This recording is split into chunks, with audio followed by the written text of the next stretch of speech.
اب دوسری ام المومنین سیدہ سودا بنت زمعہ رضی اللہ عنہا کے حالات و واقعات سنیں۔ آپ کا نام سودا تھا، والد کا نام زمعہ بن قیس اور والدہ کا نام شموس بنت قیس تھا۔ قبیلہ عامر بن لوئی سے تھی۔ یہ قریش کا ایک مشہور قبیلہ تھا۔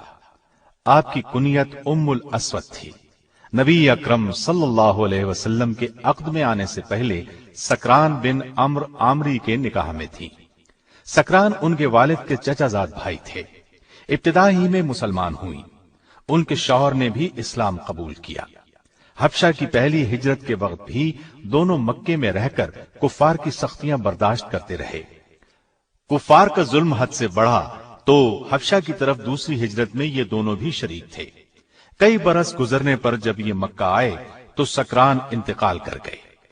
سکران کے انتقال کے بعد رسول اللہ صلی اللہ علیہ وسلم نے ان سے نکاح فرمایا۔ سیدہ خدیجہ رضی اللہ عنہا کے بعد آپ صلی اللہ علیہ وسلم نے دوسرا نکاح انہی سے کیا، اور یہ ایسے ہوا کہ سیدہ خدیجہ کی وفات کے بعد آپ بہت غمگین تھے، اس لیے کہ وہ ہر مشکل میں آپ کی غمگسار تھی۔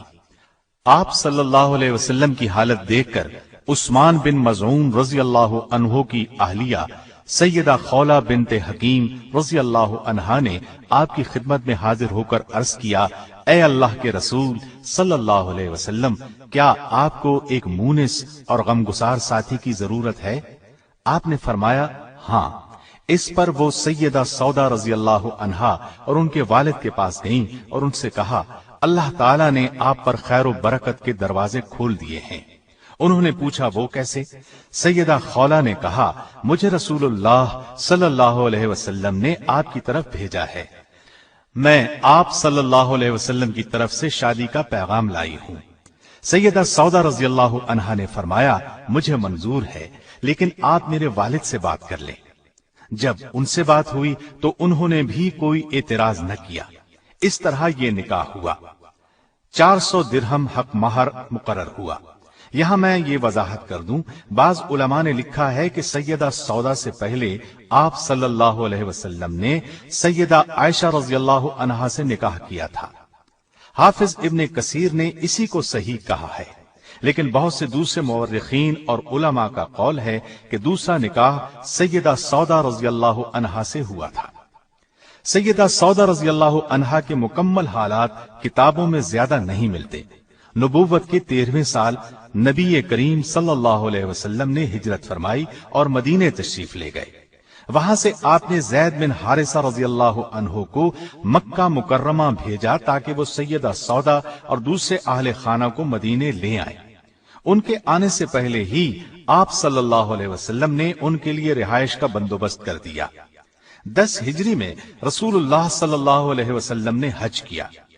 اس موقع پر سیدہ سودا رضی اللہ عنہا بھی ساتھ تھیں۔ سیدہ چونکہ قدرے بھاری بھرکم تھیں، آہستہ چلتی تھیں، اس لیے انہوں نے نبی کریم صلی اللہ علیہ وسلم سے اجازت چاہی کہ انہیں مزدلفہ کی طرف پہلے روانہ ہونے کی اجازت دی جائے۔ آپ صلی اللہ علیہ وسلم نے اجازت دے دی، چنانچہ وہ سب لوگوں سے پہلے ہی مزدلفہ روانہ ہو گئیں۔ انہیں بھیڑ میں چلنے سے تکلیف ہوتی تھی۔ ایک مرتبہ ازواج مطہرات بارگاہ رسالت میں بیٹھی تھیں۔ ایسے میں کسی نے پوچھا، اے اللہ کے رسول صلی اللہ علیہ وسلم، ہم میں سے سب سے پہلے کون مرے گا؟ آپ صلی اللہ علیہ وسلم نے فرمایا، جس کے ہاتھ لمبے ہوں گے۔ ازواج مطہرات نے اس بات کے ظاہری معنی لیے اور آپس میں ہاتھ ناپنے لگی۔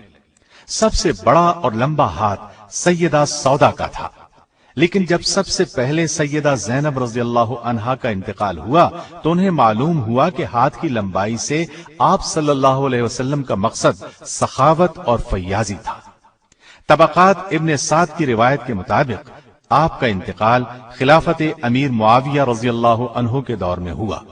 ایک روایت یہ بھی ہے کہ سیدنا عمر رضی اللہ عنہ کے دور خلافت میں انتقال ہوا۔ آپ کے ہاں آپ کے پہلے خاوند سکران سے ایک فرزند پیدا ہوئے تھے، ان کا نام عبد الرحمن تھا۔ وہ جنگ جلولہ میں شہید ہوئے۔ نبی کریم صلی اللہ علیہ وسلم سے آپ کے ہاں کوئی اولاد نہیں ہوئی۔ آپ سب سے زیادہ دراز قد اور موٹاپے کی طرف مائل تھی۔